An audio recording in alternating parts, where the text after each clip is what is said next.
no matter what I do now, it's not going to be as cool as free soloing or cap. So you're kind of like, well, I just focus on the stuff I care about then, because it's like nobody cares either way. I did this expedition to Alaska. Most of the photos of the routes were from 2014, so it was like 10 years ago or so. It was like a big ice-covered mountain and the ice has all just retreated away from it. As a human living in this ecosystem, it's a little bit sobering because you're like, man, that's changing really quickly. And this is what I've tried to do from the very beginning of the Honnold Foundation is I love supporting projects that are just obvious win-win-win type things. That is so clearly a good idea. Somebody else should be doing that. You've mentioned that you can't remember the last time you cried. They did the test on like your amygdala, right? To see if it was firing properly. They test your eye ducts, your tear ducts. They were like, it seems to have dried up in there. Lack of use, we found a bunch of cobwebs. So I'm actually curious about the way that post free solo, sort of the rise to fame, how you think about finding a sense of balance in your life and maintaining a focus on a career which has very dynamically changed in its nature. Yeah, I don't know. I mean, I think that might be less of a thing than it might seem. And basically, I've always wanted to be the best climber I can be. I'm still trying to be the best climber I can be. And so it's true that now, as a more well-known person, I have more demands on my time. But really, I think having kids is actually the biggest demand on my time. Having gotten married and had to have a family now, it's like that is the really big demand. Yeah. But in general, I mean, I'm basically just climbing as much as I can and trying to be as good as I can at it. And, it hasn't changed that much. Now that you have a family, how do the preferences or desires of Sonny or others like your agent impact the way that you spend your time? Because time's the only thing we have. Totally. I mean, that's the biggest difference. When you're just living alone in a van, if it starts to rain, you literally just drive somewhere else. You're like, cool, I'm moving. Now it's like a lot more of a conversation around everything. But for the most part, I still just, basically as long as my wife, Sonny, it's all open communication. You're kind of like, here are the things that could happen this year. Here are the projects that I would like to happen. We'll see which of them actually come together. Particularly, I've been doing more sort of like TV projects and things the last couple of years and fewer just like pure personal climbing trips. Like for the most part now when I'm doing climbing expeditions, it's because it's some kind of like media project or something.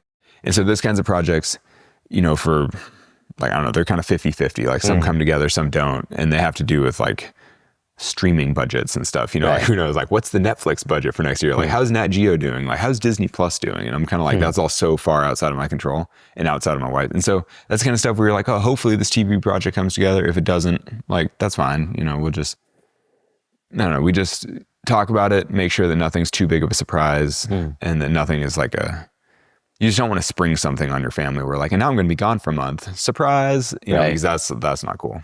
I haven't watched Devil's Climb because my children want to watch it with me. And so I still haven't, you can appreciate I haven't found like the moment where I can actually sit with my kids and just watch it. But I did, because it's a 3-part series and I just was like, I'm going to watch it anyway. I watched Arctic Ascent, which is fantastic. I didn't know Amy Cordulac existed and now I want to go, like probably a million other people on the planet, which would ruin it. But I don't think that many people would go. I think most people watch that and they look at the giant Chaussee wall and they're like, I don't want to climb that. Well, I don't know that I want to climb it, but I very much would like, that whole adventure, sail back past it. The whole adventure, I was like, and like walking on the glacier. Yeah.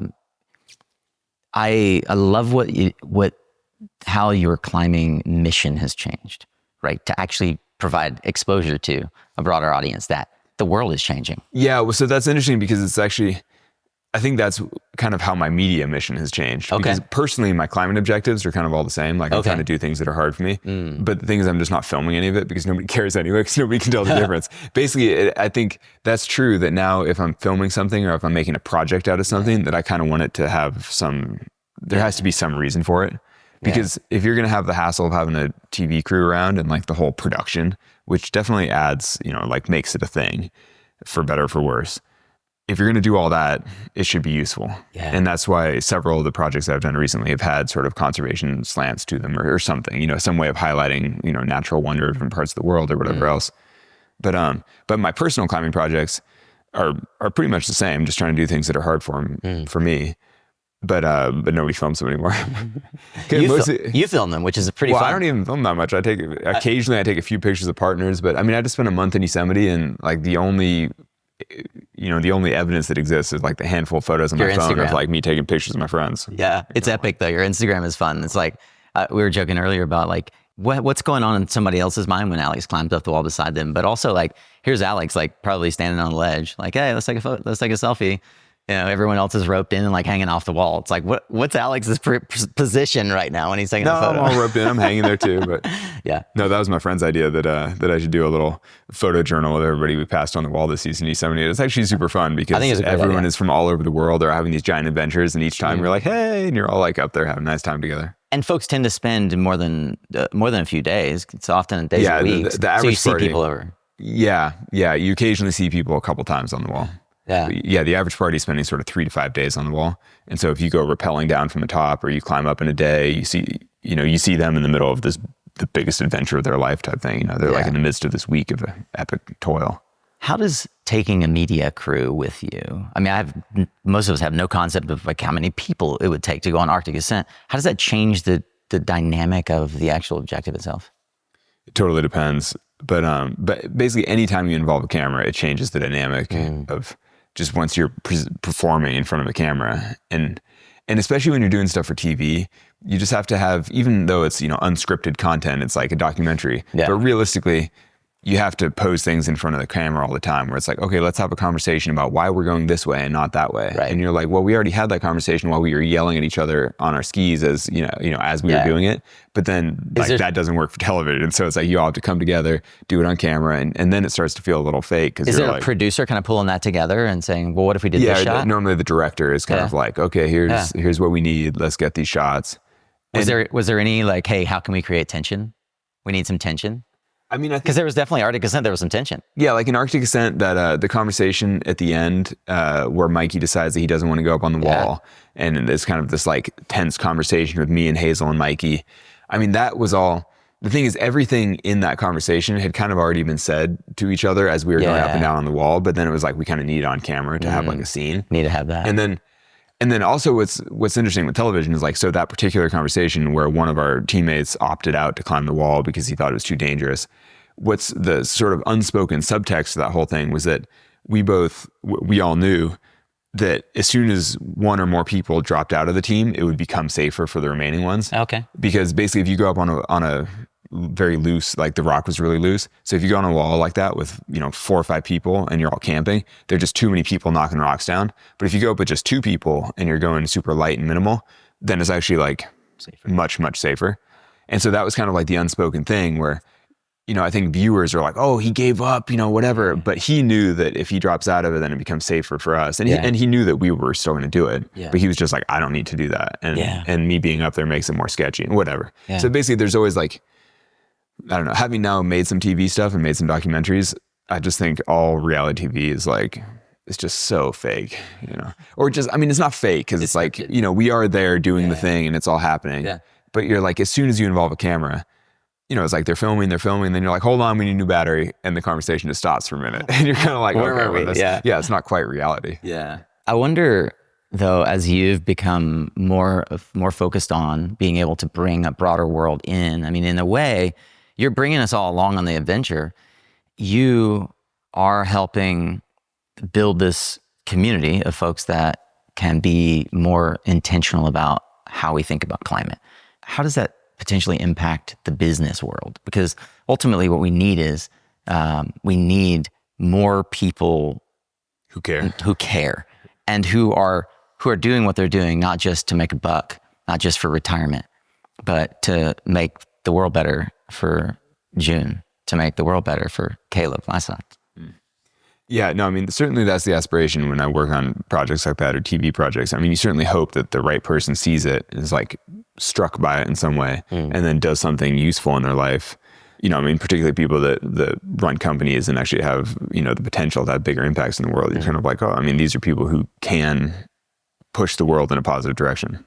Do you find that climbing has helped you with negotiating in general? Like that, like you have to negotiate all the time with your partners on And I imagine just even going on Devil's Climb with Tommy, like you're constantly in this negotiation of like, That's interesting. Actually, I wouldn't call it negotiating, but I would call it definitely clear communication. Because like with partnership and stuff, like you're constantly chatting with people, being like, well, what do you want? What do I want? How can we make sure that we both get what we want and everything's win-win? Because I mean, when you're working with a climbing partner, you're always evaluating risk, sort of working together to make sure that both people feel good, both people achieve their aims, and everything works out well. And I do think climbing actually does help with that. And actually, particularly, I mean, the season I was climbing Yosemite, I was climbing on El Cap a lot. You're constantly passing other parties or rappelling through other parties. Basically, you're interacting with other climbing parties. And the most, like basically the way that you do that well is you show up and you say, hi, I'm Alex. I'm trying to do this today. What are you guys trying to do? How can we make sure that we stay out of your way? And like basically just clear communication is the way to make that all work. That's fantastic. It's like, yeah, I mean, I think that's really important in climbing. I mean, personally, I think there's generally a win-win solution to most things in life. Yeah. Or there's almost always some solution that leaves everybody feeling good about it. And the challenge is finding that.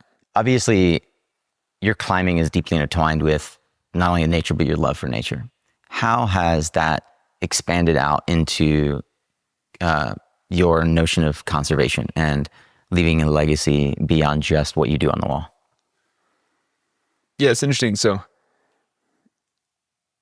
I don't know. I mean, it's like, if this is a long form podcast, I mean, the interesting thing is like, I love nature in a broad sense, but I'm not like a naturalist. I'm not like John Muir. I'm not like waxing poetic about the beauty of nature.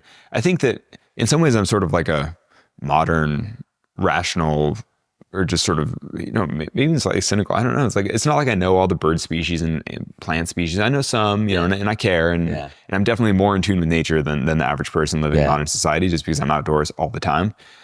But I think that my efforts in conservation stem at least partially through general self-interest and general, like basically all human activity is sort of predicated upon a healthy environment. Yeah. Like everything we do, the whole economy, everything just sits on having clean air, clean water, like all these things that we take for granted. I'm kind of like, yeah, it's like, I love nature, but I don't really consider myself like a hippie nature lover, but I'm kind of like, I think that environmental protection is just the base for all life on Earth. Yeah. And so I'm kind of like, I don't know, isn't that just sort of self-interest? Like isn't that, inalienable, right? Yeah. I mean, and then also sort of the ethical side of it where it's like, I mean, should we be killing other creatures? Like, don't all living things have roughly the same kind of rights that we probably do? I mean, I think, seeing humans as just another creature on Earth, the same as all the other creatures, you're kind of like, I don't know, should we be killing so many things? Probably not. Yeah. I don't know. Sorry, it's just a lot. It's okay. like, I'm definitely a conservationist in the way that, I want to protect nature, but I just like, I'm not like a hippie or whatever. I don't know. I love how you're like defending not being a conservationist. And I don't think that anybody really would look at you and judge you for saying that. Also, I'm not particularly I think insinuating that you are a conservationist. But I think it makes a more inclusive form of environmentalism in a way, though, because I think that being like, oh, he loves nature sets too high a bar for some people. And I think it's maybe actually more inclusive when you're like, well, I respect nature. I like being outdoors. I like, beautiful landscapes. I love recreating in nature. Yeah. It's like I climb all the time. But I don't think that somebody needs to be a full-on nature lover in order to do the right thing and not kill other creatures.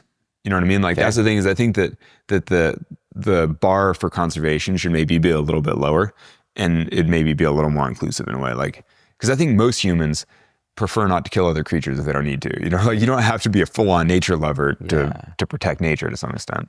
You've had the privilege of traveling to really, really remote locations. We mentioned Amon Coeur d'Alene, but also Kokomo and like, far reaches of the planet. All 7 continents. All 7 continents. New routes on all 7 continents. That's tremendous. Is there anything that stands out to you as an impact that you've observed as a direct impact of climate change that just like it really changed? You feel like it changed you, like it resonated, and you're like, okay, this is actually kind of crazy. Oh, I mean, anywhere you go with glaciated peaks nowadays, you just see the glaciers have retreated so quickly. Equatorial glaciers, like stuff in the Andes, you're sort of like glaciers disappearing. I don't know. I mean, even the Alps, you're like, oh, like people have photos in their homes of like, oh, my grandfather like playing on this thing, and now the glacier is like 1,000 feet higher up the mountain. It's like, just things retreating. No, but I mean, you see signs of climate change like all over. Just, I mean, I live in the Western U.S., like wildfire season. It's like I grew up here and like there never used to be a wildfire season, when it's like there'd be smoke in the sky all summer. And you're like, this is kind of crazy. I mean, even though fire has been a natural part of the ecosystem forever, but you're kind of like, not like this, like these are all the biggest fires ever recorded in California in the last handful of years. Yeah, I don't know. I mean, there's so many changes like that. There's a climate, like just the approaches into some mountain ranges have totally changed. Like last summer, I did this expedition to Alaska and we got to the peak and most of the photos of the routes were from 2014. So like 10 years ago or so. And the mountain is completely different since then.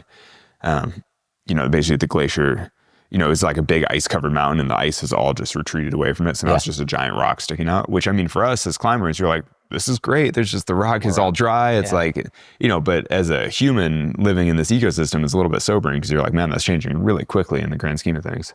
I listen to Climbing Gold more than I listen to your other podcast. So much so that I can't remember the name of the other podcast. Yeah, that's fine. But I just know that it's with Rolex. Planet Visionaries. Yeah. But I love Climbing Gold in particular because you cover a lot more of the just the climbing community. And the episode on Kochimo, genuinely, like by the end of it, I was like, I want to help. Like, how can I help? And you must, I know for a fact with Honnold Foundation, this is true because you have more requests than you have money, but just you must have more opportunity that you see than you can address. How do you then decide that the work around providing solar and energy access is the most important vector that your money could be dedicated to with Honnold Foundation versus things like Kochimo, which is also like, has to be dear to your heart as something that needs saving, right? Yeah, I see what you're saying. So, I mean, how do I choose my sort of philanthropic outlets? Yeah.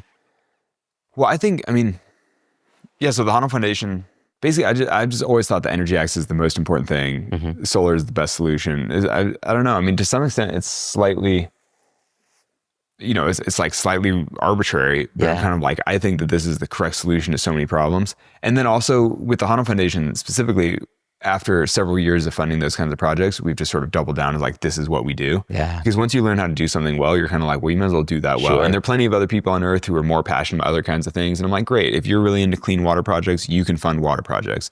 But I'm not moved by that as much. I don't think that that's the most important thing. I mean, if you went the full rant, I think the energy access is the most important thing for humanity because like so many other issues, like say clean water, are really just energy access issues. Because, when people are like, I've read tons of environmental nonfiction about sort of the fate of the world. And, you'll read books about like, oh, we're going to run out of fresh water. And I'm like, we're never going to run out of fresh water because fresh water is just an energy access, either moving water, like pumping water or desalinating water. But you're like 80% of the planet is covered in water, something like that. You're kind of like, there's no shortage of water.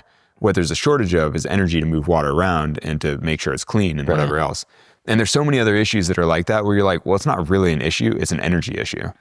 And basically, if humanity was bathed in free, clean energy all the time, which we are. Amazing. By the sun. We are. Yeah, exactly. It's funny. Actually, as I started to say that, I was thinking it was like some futuristic whatever, but I'm like, no. So we are literally bathed in clean energy that's like limitless and free. It's like harnessing that seems like the most important thing that humanity can be doing because it solves basically all other problems. I mean, even stuff like access to food, access to fresh food, like, vertical farming and all these other kinds of like sort of futuristic techie things are really energy access types of solutions. Dude. And so Planet Visionaries, the podcast that you don't listen to, that I do with Rolex. I love that you double down on that part. No, but it's actually really, I actually love doing it because I learned so much from it. I've heard you say that. People. Yeah. And so I interviewed this woman who's a sort of social entrepreneur in Kenya, and she was doing, atmospheric water generation? AWG, yeah. Yeah, basically I listened to that episode. Oh yeah, and it's amazing. It's so amazing. I'm a huge fan of AWG. Yeah, so that was the thing is I was kind of like all these people like stressed about fresh water. I'm like, what about when you just pull water out of the atmosphere? Yeah. And again, it just comes down to Magic. energy. I mean, yeah, exactly. Magic. So I was like, what a clever name. It is. Yeah, I was like, what a great, that was the name of her company. But that was another example where I'm kind of like, if the price of solar gets low enough, all these kinds of things become more viable, and it makes so many other problems just disappear. We literally just had this interview yesterday. Oh yeah, yeah, about atmospheric water generation. No, but I can introduce you to some more folks in AWG if you're interested in like going down that rabbit hole. But there's another founder in the solar industry whose entire business is based on what if solar energy is free. That's the thing, and yeah, I'm kind of like, I mean, in our lifetime, we might see a world where energy is like maybe not free, but certainly much freer. We will see in our lifetime energy at under a penny a watt, which is unbelievable. And at under a penny a watt, what does it unlock? Right. Totally. So right now we need to get to, for example, this particular interview is like, how do we get to $1 a kilogram for hydrogen? And when we can get to $1 a kilogram for hydrogen, we actually open an entire new world of how we can transport and transform electrons, right? Because it's a new molecule. We don't have to rely on fossil fuels. So hydrogen is already one of the most abundant elements on the planet. And you're right, getting close to or at essentially free energy, free electrons. That then what we know is like, okay, then you start iterating around the business models that become possible, not necessarily the cost models that harness the electrons, but rather what are the business models? Industries exactly. It's just like, it's a foregone conclusion. Okay, we're going to finance this because this makes sense. We're going to put these out, even if it's a public good, like we have done for a century with our electric grid. And then we're going to figure out how to build businesses around all this free electricity. Right. I completely agree with you. Yeah. No, I mean, anyways, that's why we're supporting solar. Because I'm like, it's like preaching to the choir. We're both like, this is the clear solution for the world. Yeah. You guys it's just a matter of like, how quickly can it happen? And then now, and so part of what the Honnold Foundation is focused on is that now it does seem clear that the world is transitioning to renewables. Solar is the future. It's all happening. Whether it happens quickly enough and whether, if we can avoid the worst effects of climate change and all that remains to be seen. Obviously it'd be better if we could transition faster, blah, blah, blah. But I think that where the Honnold Foundation and sort of where philanthropy more broadly comes in is that as the world transitions, there's still so many people left behind by that transition. Yeah. And so I think that that's kind of the role of philanthropy is to help. Bottom of the pyramid. Yeah, exactly. So one of the projects you have in 2025 that is going to come out is the River of the Spirits, the Achuar people. Could you talk about that project a little bit and the impact that you've seen it have on that community and maybe what it speaks to the deeper sort of meaning that Honnold Foundation can drive in philanthropy? Yeah, well, I think the big picture with that is that there's a real role for solar and indigenous sovereignty in indigenous nations protecting their own land and empower. I mean, it's like not supposed to be a pun, but sort of empowering their own communities. Yeah. And so in some of these cases, they're using solar to basically charge batteries and like basically protect their lands, protect their borders, preserve their use culture, drones, like save the Amazon. Yeah, exactly. Yeah, just little things like protect the Amazon. Yeah, and also, I mean, this other organization also in the Ecuadorian Amazon. Car Solar was doing solar powered boats, kind of the same idea, but using solar, basically just using energy to empower their community in whatever way helps the most. I'm kind of like, that to me is I mean, that's the ideal with the Honnold Foundation. It's like you're using solar, but in some way that we wouldn't necessarily have thought of. And honestly, like some big donor coming from the US is never going to know like exactly what a community needs for this kind of thing. And that's why we take an open call for grants from people when they can show up and say, here's what we need to help protect our land in the most effective way. And we're like, that is a good idea. We are happy to fund it. Our friends at REC are big proponents of the work that you guys are doing with the Honnold Foundation, particularly with energy access and the belief that we need to find a way to expand the capabilities of those who can't afford it in and of themselves or in their communities to have access to this kind of product. And it is life-changing. How then do Honnold Foundation executives go about determining, I'm going to use a word that doesn't sound right, but worthiness, right? It's probably every grant that comes to you is worthy. Yeah, like determining eligibility. Eligibility priority. Totally. Also, I love that you said Honnold Foundation executives because it's a team of like 4 people that basically just chat. It goes through a whole, I mean, there's no executive, there's an executive director, there's, people that manage grants, but it's a very small team that looks this over. But no, so we have a whole selection criteria for grants, part of which is a technical, we have like a technical advisory committee, basically a handful of solar industry professionals, some of whom I'm sure you know because a handful of them started different solar companies. Oh, I mean, yeah. I think, I think we do sort of cycle through them a little bit because Yeah. I think it's kind of work and, Yeah. and they're just volunteering their time. Sure. But so in the past, many of the technical advisory folks have been sort of like people that founded different solar companies and whatever. But often like home install type, you just have to be able to look over a system well and understand. I guarantee you, I know at least 3 who would jump at the opportunity. Yeah, well, actually, that's good to know because I think every couple of years we sort of rotate through. Yeah, I can get a bench going for you. That actually could be quite useful. Looking at you, David Penalva. Yeah. But so we have this climbers too. Oh, perfect. But so we have the technical advisory committee. They make sure that the projects are technically feasible. Yeah. And then our team at the Honnold Foundation also, interviews all the people, talks to people on the ground, make sure that the community organizations are viable, that, basically it just goes through a whole selection criteria, eventually gets approved by the board. And then by the time it gets to the board, though, we're always like, wow, that's so inspiring. What an amazing project. Because the reality is that we get so many applications and we have so little money overall that the ones that we do fund are the ones that are just obvious no-brainers. Right. And this is what I've tried to do from the very beginning of the Honnold Foundation is I love supporting projects that are just obvious win-win-win type things, where you're like, this is such a clear solution to so many different problems. You're like, why is this not government policy? Or like, why is this not the norm? Like, why hasn't this not been done before? So we're generally funding projects where you're like, that is so clearly a good idea that somebody else should be doing that. But for whatever reason, nobody is. How did we get lucky enough to be? Yeah. So then you're like, well, we will do that because that's obvious. That's amazing.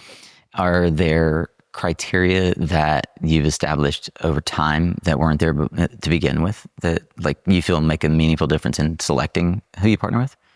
Yeah. Obviously all criteria make a meaningful difference. I'm wondering if how it's evolved. Yeah, I think the team could speak more to it, but I think that the big picture that we've focused more on community building aspects now, things that are good for the community. Yeah. So that could be like job creation, job training, like kids education stuff, just basically anything that has sort of add-on benefits for the community. Right. There've been a couple projects like with food processing or food storage, refrigeration, things like that, where it just helps a community in some way that isn't immediately obvious when you think of energy access. Well, things like medical refrigeration, tremendously beneficial. So things like that, basically like the sort of add-on benefits have become more, I think when I started the Honnold Foundation, it was a little like, oh, if you can provide power and somebody can have light for the first time, you're like, that is incredible. Right. Now we're kind of like, that's the bare minimum. Yeah. You also have all these other, just because we've been getting so many applications, there are just so many good ideas out there. Mm. Are there any initiatives on the cusp that you can talk about that really get you excited? No, the ones that I get excited about are the simplest ones, like schools for girls and things like that. Basically just panels on roofs that save people money and allow them to put, basically put their utility bill back into whatever the project that they're working on, education, things like that. Mm-hmm. Like I love those kinds of win-win things where you're like, we funded this project in Guatemala. There was a school for indigenous girls. I love it. And you're kind of like, it's a really simple project. It's just saving their utility bill, maybe a little more reliability with their power, but that's like not that big a deal. But realistically, it's just, some percentage more in their budget is going to education as opposed to getting paid to some random utility. Yeah. And that's kind of the thing is that in so many of these communities, a big portion of their income is leaving the community for fuel costs. Mm-hmm. And you're kind of like, what a waste. You know, like these random utilities, these random like fossil fuel companies, they don't need the money.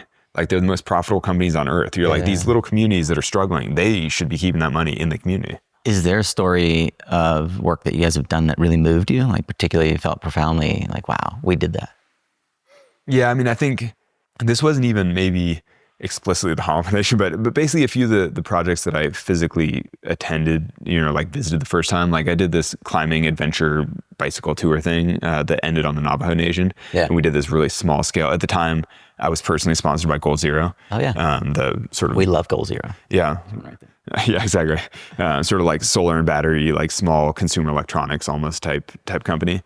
And they were doing a project called Share the Sun where they were sort of giving money to and so we helped donate panels. And in the grand scheme of things, it actually like wasn't even necessarily the best project for the place.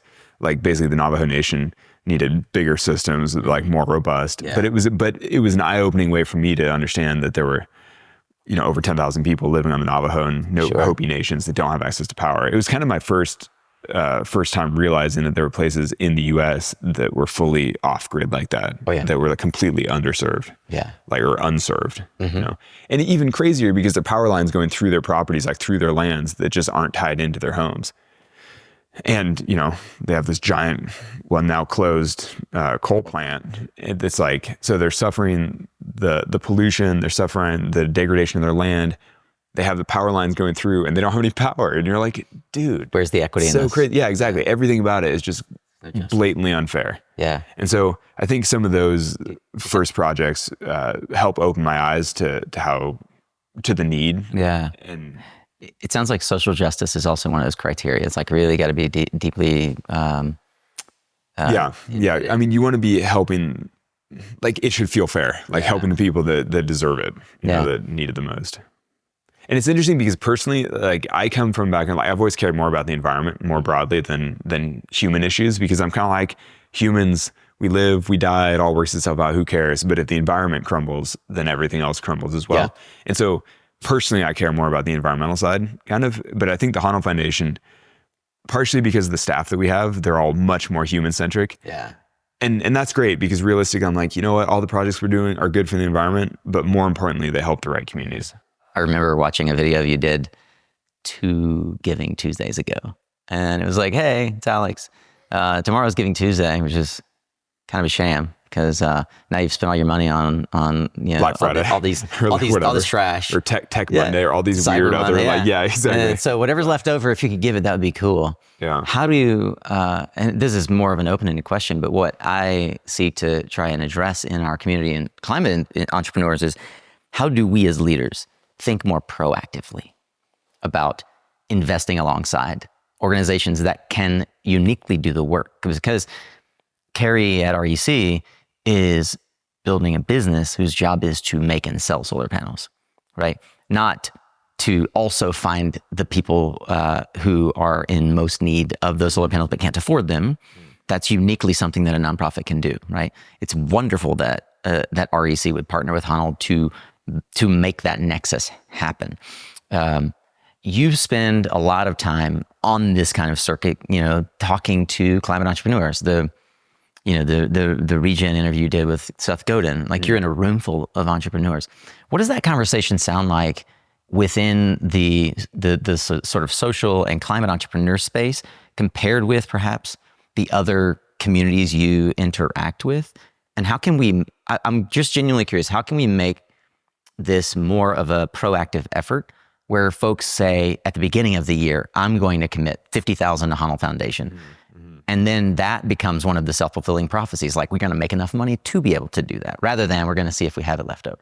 Yeah, it was kind of like in personal finance when you should set your savings aside. That's right. Like, it should be taken straight out of your paycheck rather than just like save whatever's left at the end, because there's never anything left at the end. That's right. But yeah, I don't know. That's an interesting question, because I think within the renewable industry, it's already so much more philanthropically minded and environmentally minded than and that, I don't know that much about business, but I have now spoken to many conferences and things in different industries. And like when you go to a tech conference or a finance conference or something, people just don't care nearly as much as they do at RE+, let's say. Yeah. And so I don't know. I mean, I feel like the renewable industry is already at least. And the other great thing with renewables is that the thing is, even if you don't have any philanthropic mindset at all, at least the work that you're doing is still on the right side of, you're on the right side of history anyway. Yeah. Whereas if you're working for ExxonMobil, you're kind of like, oh, like it's a bit of a bummer. It's like, because I mean, at least if you're working in solar, at least your life's work is in the right direction. Yeah. I'm kind of like, personally, I don't think, I mean, not everybody needs to be philanthropically minded. Like, you don't have to give to charity if your whole life's mission is doing something that's good for society. That's a great point. I think. Yeah. But if you're working for ExxonMobil, you better be giving to charity. Yeah, so, that's true. if you're making some absurd amount of money as a petroleum engineer and you kind of know that it's not really the best thing for society, you should probably be trying to make up for it in other ways. It's that's embarrassing. Yeah. I actually, that's embarrassing. Well, it's just, you're kind of you're doing the wrong thing. Or if you're a hedge fund bro and you're kind of you're making an absurd amount of money doing something that's objectively very easy work, even though you're oh, I'm so smart, I'm doing this hard thing. But you're not really. Come on. Your job's going to be taken by a computer soon enough. You should be giving money to charity, and you should be giving a lot of it, because it's you're just getting wildly overpaid to do something that's kind of dumb. You probably wouldn't be surprised with the number of conversations I can't count on both hands. Folks that have called me and said, hey, I work at Chevron, I work at Exxon. Nobody will actually return my call. I'm trying to get a job in the renewable industry. And all I'm thinking about is, what do I say to my kid who's 7? Who's like never going to go snorkeling because every shelled animal in the ocean is going to die. And when they're 17, like, I want to be able to hold my head up and not have been part of the problem. Totally. But the interesting dichotomy is that they genuinely find it hard to get a renewable energy industry to take them seriously because there's this kind of us versus tension. them. Yeah, totally. Right? This tension. Yeah, I think that doesn't serve anybody. Yeah. But I mean, it's understandable just because there's been like so much fossil fuel misinformation over the years, and you can certainly see why there's like antagonism between them. Totally. But at the same time, I'm it's funny actually, it's kind of a running joke that with the Honnold Foundation, because I'm an equal opportunity fundraiser. Like I would take money from anybody. And it's kind of a joke because like if ExxonMobil asked me to come and speak, like I think it's worth taking ExxonMobil's money and using 100%. It for renewables, like give it to solar, 100%. Like do something useful with it. Yeah. I'm pretty loose with like, I will basically speak to almost any group because I'm kind of like, well, you may as well use the money for something positive rather than. We're aligned in that. I have a friend who is vehemently against doing anything that would in any way support fossil fuels. And I look at it and I use this example. No, you're like, take their money, take it. I look at this, this example. How many renewables companies do you know with a $300 billion or $300 million budget? I know very few have a $300 million budget. Halliburton, midfield oil and gas company or midstream oil and gas company, has a $300 million division thinking about energy transition technology, right? Like that's the difference in scale. Totally. So how could we turn a blind eye to that and say, oh, their money's not good, no good for us. Yeah. Right. Meanwhile, Shell through Shell Ventures and BP through numerous investments have the largest solar developers in the United States on their balance sheet. Right? Lightsource and Savion and others. I think it's really interesting, that perspective. And I wish more people shared it because there is no us versus them. There's only us. Like we share this planet. Yeah. I with the Honnold Foundation, I always come back to how are you funding projects? Are you funding projects? And I'm kind of like, doesn't matter where the money comes from. Doesn't matter like what it rooted through. But ultimately, is somebody going to wind up having access to energy for the first time as a result? It'd be so fun to like do a tour with you in Houston. And like go visit a bunch of companies. Yeah, go visit some more oil refineries to be like, hey guys, who wants to support solar projects in countries that you've never heard of? I want to change the pace a little bit and talk a bit more about some of your climbing projects. What's the most unexpected challenge that you faced in a climb, and how did you overcome it? I don't know, like birds, bees, weather, like how many of those? Stick your hand in a actually, I've never had scorpions, random stuff. Like I've seen snakes, but I mean, there's nothing. The thing is, in a way, it's all slightly expected because you're in nature. Like anything goes. You're like animals and weird stuff and weather. Most people would consider that something that was life threatening was an unexpected challenge, but you welcome them. Well, I don't welcome them, but it's just not, you're kind of like, well, you're just another creature out in nature. Like stuff happens. I had this random experience. I mean, speaking of creatures in nature, I was climbing this big wall in Mexico and my partner and I were hiking to the base in northern Baja, Gran Torno Blanco. It's like this cool granite big wall, but it's really giant boulders, like hard. It's kind of like hard hiking over these boulders to get to the base. And we were kind of struggling and we looked over and we saw this bighorn. And we're like, oh, the bighorn is just like running across these boulders. And we're like, man, we're just such incompetent animals compared to this bighorn. And then as we were watching it, the bighorn freaking biffed it and went tumbling down the rocks and managed to get up and like shake it off and keep going. And we were like, even the bighorn finds this hard. We were like, dude, because you don't often see a bighorn just like tumble down rocks. And we're like, like we're just other animals out here struggling. Like we're all just struggling on this terrain, and this is just tough. I love that. But I think that and I've had tons of experiences like that. Like I saw a squirrel fall off a cliff once, and I was sure it was going to die, and then it snagged this branch, and it was totally a miracle. And then though I later said something about that publicly, and people said that squirrels can't die in a fall apparently because something about surface area and they don't fall fast enough, and who knows? And I was like, really? But anyway. It did nothing to change your empathy for it. Yeah, still, I was like, wow, amazing. The squirrel just survived. But I just think you have enough experiences like that in nature, and it just reminds you that as humans, we're just other animals living in this relatively difficult landscape, and we're all just surviving. Yeah. But I will say that I think when you live in a city, it's easy to completely lose sight of that kind of thing. Oh, no doubt. Because you're like, I'm in New York City. I'm a New Yorker. Yeah. Yeah. You kind of forget that you're just another animal on Earth. I'll tell you, the drive out here to your house is just majestic. And I think it's one of those things that just reminds us that we're really small by comparison to everything else. And I think it's remarkable that we get a chance to contribute and we get a chance to try and make a difference and a change. And well, that's the nice thing I think about climbing is that you're constantly on these giant walls that remind you that you're completely insignificant in the grand scheme of things. You're just a little speck of dust compared to these giant walls. But then I will say that the contrast with climbing though is, and certainly with free soloing, like climbing some of these walls by yourself, is that you're like, I'm totally insignificant little speck of dust, but I also feel like the man, because you have moments where you're like, this is amazing. I feel incredible. Yeah. And it is actually quite empowering in some ways. And I think that that's the interesting thing in sort of the tide of philanthropy is that you have these moments of like, I feel big and strong and empowered and I can do something and I feel like I should do something. But then you're also reminded that in the grand scheme of things, you're total nothingness. Yeah. And I don't know, I think combined, those have definitely informed my environmental philanthropy, where you're kind of like, I'm just another creature. I should do what I can to help. What are some of the under the radar adventures that you either have done or long to do that the cameras will not be a part of? Well, I think like 2/3 of my big solos have been totally undocumented in whatever way. Yeah. I mean, what you see in the film Free Solo, like Free Soloing El Cap, is probably the most the most significant climb I've ever done. Right. But I've done tons of other things that were kind of building up to that are all just, they're all written in my climbing journal, but otherwise I'm starting to forget. So I'm like, when was that? You still keep a climbing journal? Yeah. My journal is still totally up to date and that's cool and accurate.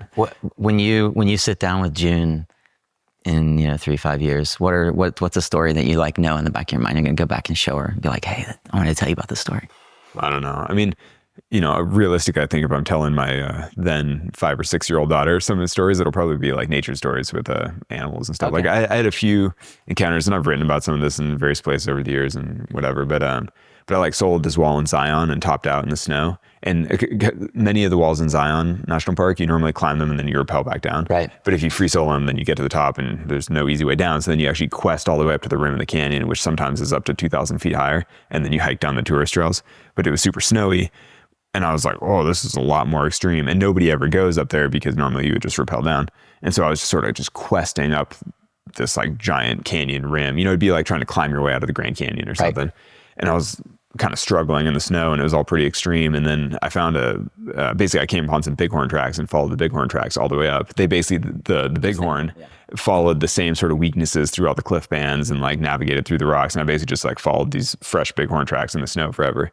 But I remember at the time, I was like, this is where spirit animal type things come from. Because, in a different time and place, I would have been like, I was guided to safety by the spirit bighorn, this is incredible. I think we've discovered that a bighorn is your spirit animal. You've brought it up at least 3 2 times. Bighorns. Yeah, maybe I'm just thinking about bighorns. But I have a bunch of animal stories that, random things. And I'm like, certainly that's what I'll be telling my kids about. Because I don't think they care about sending any kind of climb or doing something hard. They're going to be like, tell me about the crazy animal you saw or, whatever. Is there a sense of lessons that you learn from the objectives that carry on from one to the next, or maybe even into your personal life? In climbing? Yeah, in climbing. Well, I think in climbing in general, the big picture lessons work hard at things, put in the time, prepare, train, all that kind of stuff. And then there are the really specific lessons you learn about just tactics and how you rappel walls and how you do the preparation and, what the best way to train for those kinds of things is. But I don't know. I mean, I think that a lot of those lessons you could just as easily learn from any other sport that you do at a high level, or really any other vocation, something that you work really hard at. You just kind of learn that hard work pays off in certain ways if you put in the time. I've heard you talk about rappelling, and specifically on your most recent, the interview you did with Outside on this recent project for Yosemite. You brought up here, you talk about rappelling down. As a climber, I'd like to better understand the purpose of rappelling down. And I think that for me, what stands out is a general, maybe business, but life lesson of this concept of working backwards. Could you talk a bit about that? Well, it's not really working backward. It's focusing your efforts on the things that are most important. And so with rappelling a wall like El Cap, and I did this a lot with my preparation for free soloing El Cap, because the thing is, you can climb the whole wall. You can climb from bottom to top, but that's 3,000 feet of climbing. It takes you the whole day, let's say. It requires a partner. And at the end, you're kind of pooped. Or you can hike around to the top, which takes you an hour or two to get to the top. And then you rappel down. And then you only climb the parts that matter and which are the hardest parts. Right. And when you get to the hardest parts, you spend as much time as you need to really refine them and work on them as long as possible. Yeah. And so that allows you to get to the hard parts while they're still in the shade, let's say, like on this particular project that I was working on, the upper crux, like it's only a couple hundred feet below the summit of the wall. So you're 2,700 feet off, 2,700 feet so off it's really the ground, fast to get to it as well. Yeah, it's relatively easy to rappel to, but that goes into the sun at 9 a.m.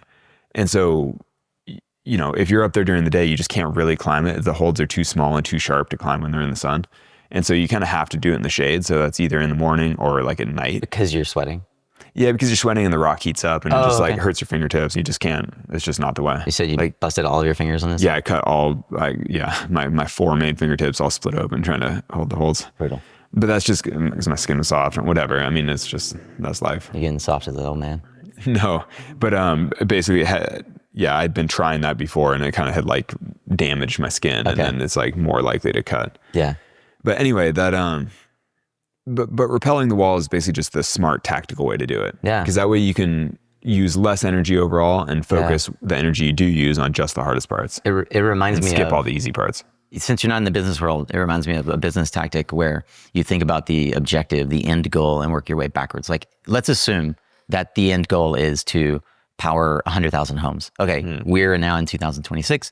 We've powered 100,000 homes with solar. How do we get there? Right? What was it that we did to accomplish that? And that for me in the business world is like the equivalent of rappelling down. But the problem is that it's like mental rappelling. And it's not, you can't actually physically go there and work your way from the end back. Yeah.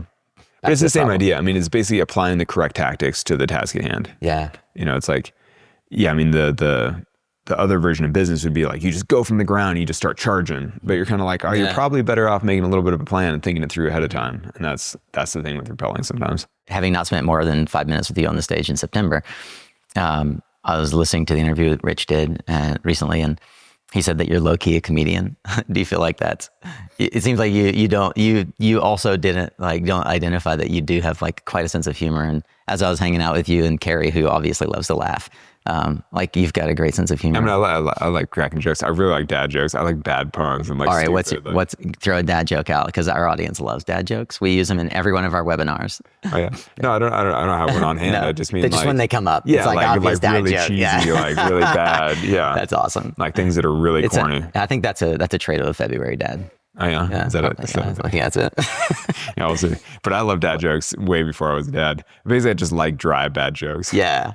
What made it? I'm so jealous of Letterman that he like got to go climb with you in the gym, which hopefully I'll get to do here today. But also that you said that was your favorite interview ever, and I wonder if I'm not jealous for the reason of like this. Obviously, I get a chance to interview, but. He's one of the best interviewers of all time. Yeah. So when you reflect back on that, and it's amazing that it wasn't even recorded. It was just for enjoyment. I know a live audience. Just for enjoyment of a live audience. Yeah. What made that what you feel like is the best interview you've done? Well, yeah. I mean, it was a great event. I mean, it's David Letterman. He's just such a pro. He's so good. And it's funny because I was actually a little worried, and some of the folks, like my agent or like some of the folks on my team were like a little bit worried that it wouldn't be that good because he's so dry and I'm pretty dry, and they were kind of worried that like if two really dry people, nobody can tell if they're joking, and it's just. But then actually the conversation was great and it totally worked, and it was super fun. But I think anyone who spent 50 years on late night television is just good at it. Yeah, just good at like putting guests at ease, like flowing naturally. It's just easy. Did he ask any question that for you was like, oh wow? That you remember as being like... No, it's like a pleasant chat. I mean, he was very well. So as it turns out, that came together because apparently David Letterman is like a big outdoors fan, and he's watched all the media. He's like seen real rocks and stuff. He's like into it. Wow. He's not into the outdoors. He doesn't like do any of the things, but for whatever reason, he just loves consuming climbing media. That's fun. And so he'd seen all the films and he's been like into it for a long time, and he just wanted to do some kind of event. He wanted to chat. Mm-hmm. And so I think part of what made it a great interview is that he just knew the material really well, and he was able to start at the beginning and just kind of like work through. Yeah. I've been kind of studying up on what you're doing lately.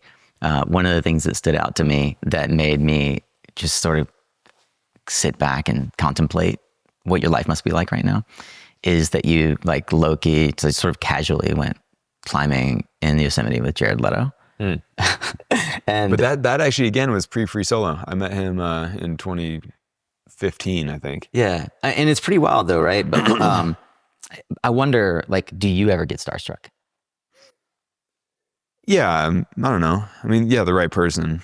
I'm sure if I met like Barack Obama, I'd be like, whoa, that's Barack Obama. What a dude. You know? I don't know. I randomly had dinner with Al Gore at an event earlier this year. I guess last spring maybe.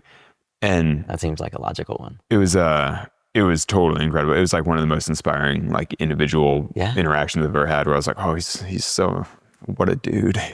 He was so smart and interesting and like well read, and made me feel like I need to do more with my life. How did you meet Jared Leto in 2015?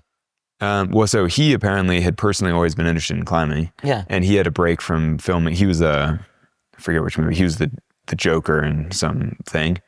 He had green hair and a lot of muscles at the time. But so he was on a break from filming a thing and had always wanted to get into rock climbing. And so he contacted my friend Renan Osterk, who's like a professional climber / professional filmer, who's like made all kinds of climbing content over the years.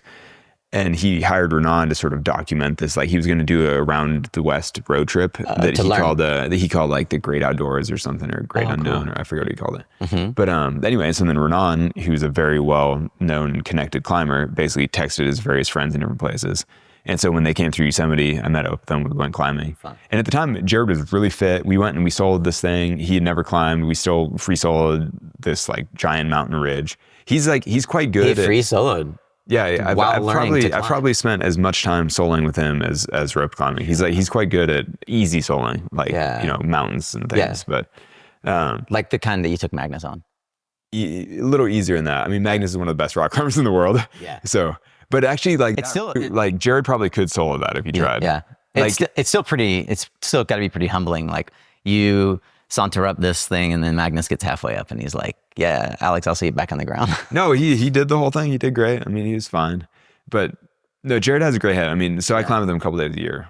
Really? So just probably regularly get together? Over the years. He lives in Vegas. Like he lives. Okay, that's and well, he moved here a few years ago.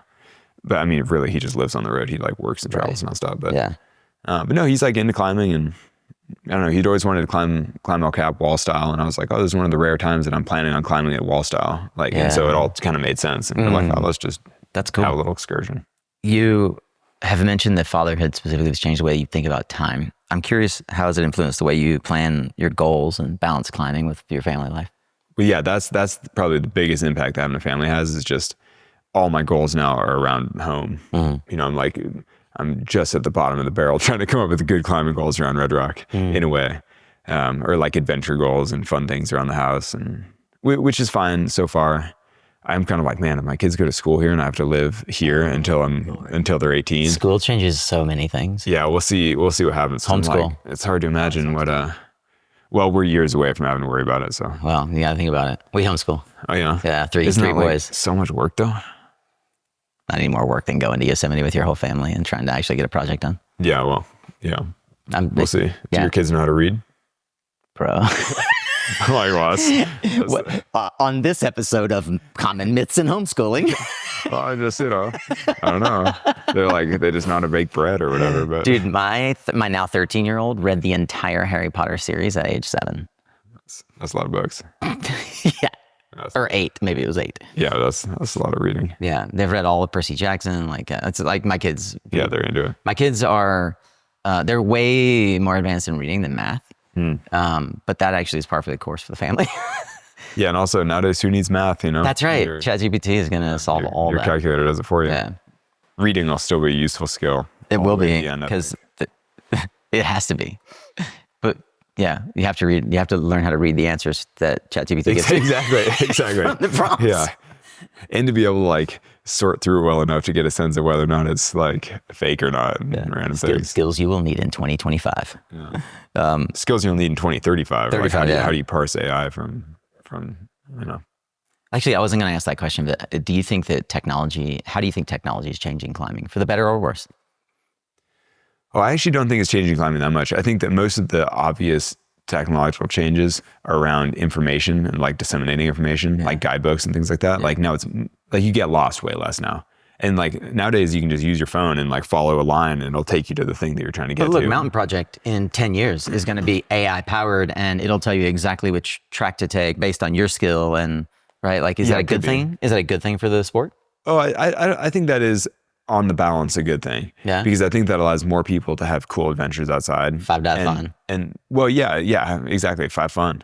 or more importantly, just to like get to the climb safely, do something in nature. Basically, like people don't care about nature unless they go outside. And I think anything that lowers the bar for entry to get people outside is probably a good thing, because all that kind of technological stuff aside, if you want to have some crazy adventure in the mountains, you can. Yeah. I mean, just the other day, I did this quest, like 35 miles to the top of the biggest mountain around here. I did 15 miles in crampons, just like questing through the mountains. And this is like outside of Vegas, you know? I did 15 hours through the mountains. Crampons. Didn't see a single person. Yeah, there's ice on all the mountains right now. No way. Up high. I mean, the summits of the peaks right now is 12,000 feet. I mean, I know you're chilly in this garage. No, I'm doing amazing. I'm warmed by your generous spirit. But the summits of the biggest mountain around here is almost 8,000 feet higher than us. So you can imagine it being like pretty chilly. That's crazy. What are we at now? We're almost 4 right now. 4? And so this is higher than Camelback right here. Camelback Mountain in Phoenix. I was joking. Jeremy and I hiked up at Camelback. 2,700. Well, so this is quite a bit higher than the Strip. I mean, that's the interesting thing with Vegas. Vegas is kind of like a bowl. So the edges of town are quite a bit higher, and the mountains are even higher. Anyway, when all the glaciers flood, Vegas will be gone. Oh wait, we're not surrounded by glaciers anymore. One of the things that you've mentioned before is that you can't remember the last time you cried. I wonder if that's true around emotion generally. I mean, certainly you've stepped on a kid's toy. Stunted all the way around? What do you mean? Stilted all the way around, yeah. Like surely you've stepped on a kid's toy at midnight and like, yeah, maybe it's your old, but wow. I mean, in general, I'm much less reactive than my wife or like many of my other friends. That'll help you in fatherhood. Yeah, no, so far I think it does. Yeah. Like, I mean, just if nothing else, like my kid's crying, like doesn't stress me out the way it stresses out some other family members and things. And because, you know, it's like, obviously your kid's crying, like you should take care of it, you should do a thing, but you don't have to take it as like a visceral, like, oh, this is terrible. You're just kind of like, well, like I look at a lot of the, you know, our toddlers' moods and things. It's like a lot like the weather where you're like, this shall pass soon enough. You know, like there's a crazy thing going on and it will change soon. You're really a monk. I don't know about that. So they did the test on like your amygdala, right? To see if it was firing properly. They test your eye ducts, your tear ducts. They were like, it seems to have dried up in there. Lack of using, we found a bunch of cobwebs. The foundation has done some really incredible work. Obviously, we're big fans. Opening up energy access. I wonder if you have aspirations akin to some of the folks that you look up to, Von Chenard being one of them, Doug Tompkins, in terms of the scale and conservation. Like when you look out 10 to maybe even 20 or 30 years, is your vision that Honnold Foundation will still be doing kind of energy access work, or? Yeah, I think the Honnold Foundation will be doing energy access work my whole life, because I think there just will be work to do in this space my whole life. Like even if the whole world transitions to renewables, even if energy is virtually free, I think energy access will still be important, because there are just so many people living in remote places that are basically outside of the global economy that just like aren't touched by modernity. I'm kind of like, they'll still have, you know, a reason to, I mean, even, you know, right now it's 2024 in the US, there are tens of thousands of people without access to power. You're like, this is supposed to be the richest country on earth. And you're like, really? So, I mean, think about the poorest countries on earth. Like they are so far behind in terms of basic energy access. Like certainly in my lifetime, there will be plenty of work to be done.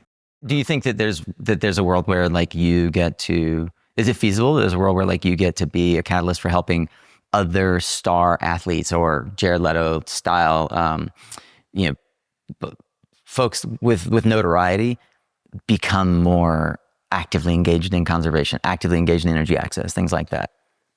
I mean, maybe. I don't really think so, though. It's not really an aspiration. No. I think it's really hard to change people like that. And I think it's more important to just do the thing that you're trying to do it well. And if anybody's inspired by it, if anybody follows, then great. But it's like, that can't be the goal.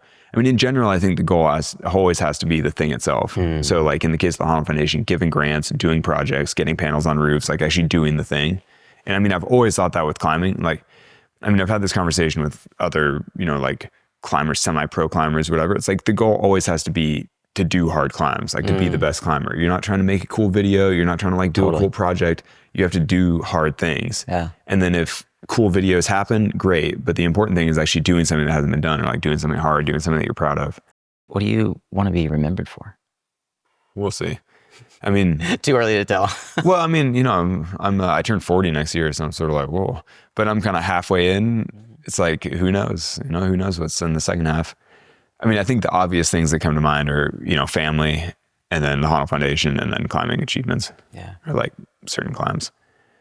I wouldn't be surprised if, you know, when I'm old, I'm like the most proud of my family, and then the Honnold Foundation, and then climbing stuff, but we'll see. You said, you talked about the importance of doing something, even if it's small. If you have a good idea, just act on it. The worst thing is to not start. What's something that you regret not doing or not starting soon enough? Something that I regret not starting sooner. I mean, in some ways, training in like certain aspects of climbing. And like, I went to university for a year. Kind of like, what a waste. Where? UC Berkeley. No way. I'm from California. Yeah, I went to Berkeley for a year. I was doing engineering. But I mean, it's not even really doing engineering when you drop out after the first year, because you haven't started the real stuff. But yeah, I went to like good high school and had good grades and stuff, and it was kind of, but now in retrospect, I'm like, what a waste of a year. I should have just gone rock climbing sooner. Wow. Because obviously I don't even remember any of the things I learned in school. When did it become obvious to you that rock climbing was going to be your livelihood? Oh, not for a long, long time. I mean, for the first several years, I was just kind of like, I'm going to do this thing that I love to do, and we'll kind of see what happens. Eventually, maybe I'll have to become like a mountain guide or you know, an instructor or something, or who knows what. And then I got, you know, low level sponsorship stuff where I was like, oh, I got a travel budget, I can keep doing this. And then eventually I was like, oh, I'm like making a living rock climbing. Like, that's cool. Yeah. How long before free solo was that? I think I first started getting paid as a rock climber in 2007. I think. So 10 years. Very, very small amount, but, you know, but making a little bit of money. And yeah, so that was 10 years before free soloing El Cap. And then, and then since then, now I'm just a professional rock climber. What does it mean to be a professional rock climber for the uninitiated? Well, I think it's the same as any other professional athlete. It's like you basically get paid to do a sport well. In the case of climbing, you're basically making endorsement money. You're sponsored by companies, so like sponsorships. Yeah. But occasionally, you're not on a team. Yeah, exactly. So you're being paid by brands to represent their brand while you climb. Like North Face. Yeah. So in my case, North Face, and then some climbing specific companies like Black Diamond, La Sportiva, like random things like that. Is Lemur a sponsor? No, Lemur just built the boards that I climb on. They're amazing. But yeah, they're really nice walls. But no, I have no like business affiliation. They just built these nice walls. In my case though, being a professional is slightly different because I also now make a significant portion of my income from corporate speaking and from film projects or TV projects, random things like that. Yeah. So I basically have like different streams. But for most professional climbers, it means, you know, climbing really hard and representing brands. Yeah. And it's kind of, I kind of imagine it's like, in some ways, being a professor, because you have to, in many institutions, I live in Durham, where Duke is, and most of the professors don't really think about their job being teaching the kids. Their job is to do research, right? And so they have to get grants and they have to do research. Though that is actually, I mean, it's not a perfect analogy, but it is similar, because the interesting thing about being a professional climber is that sort of the base is that you have to be ideally one of the best climbers in the world. You're doing something new or something meaningful in some ways. But then the reality of being a professional means that you're going to events, you're meeting people, you're schmoozing, you're doing photo shoots, you're doing random things. And those are all things that actually make you worse at the core activity of being a great rock climber. And so and you also have to have interesting projects. Yeah, but that's the whole tension though, is that being a professional is sort of at odds with doing the thing well. Right. And I think that'd be the same like if you're a professor and you're like, well, am I trying to be a great teacher? I can't be in the lab right now because I have to be in the class. Exactly. Yeah. Yeah. But also they're very driven by publications. Like they have to publish their work. And if you don't get a publication, then it didn't matter.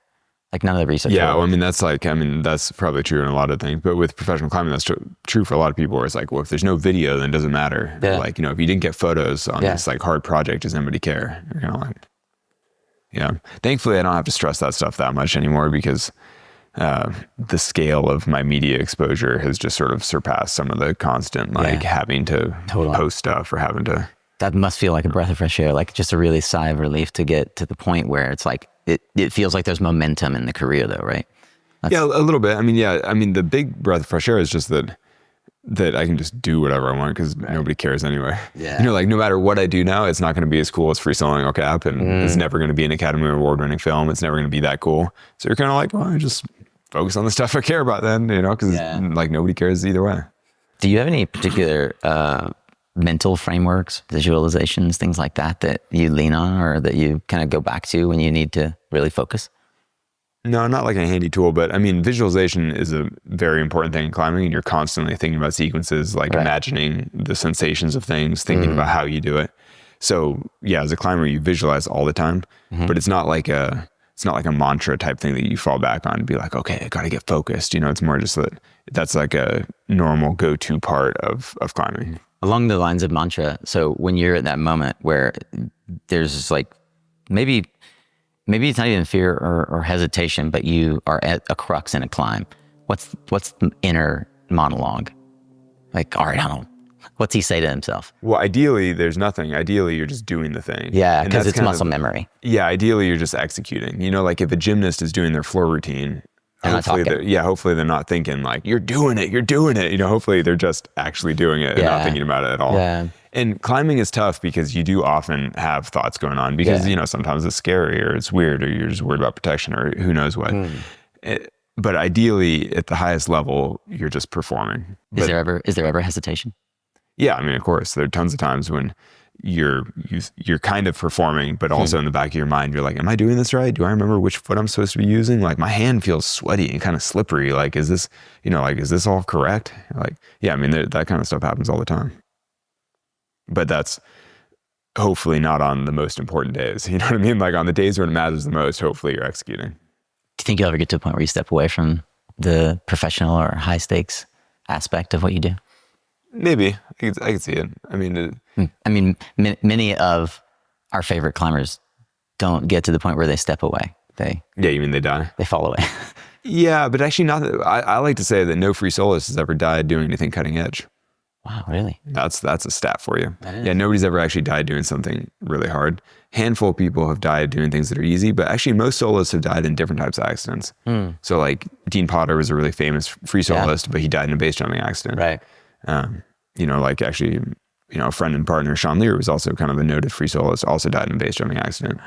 You know, Michael Reardon was a famous free soloist, died getting swept out to sea by a rogue wave, you know, random stuff like that. I wonder how you think about when you step away. When like what is it?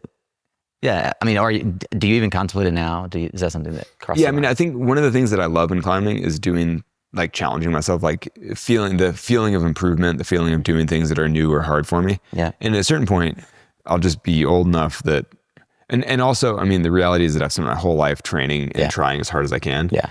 And so I've already set like a relatively high bar for myself, and I'm kind of like, at a certain point, I'm just not going to continue to improve, or I'm going to have a hard time finding challenges that are interesting and new for me.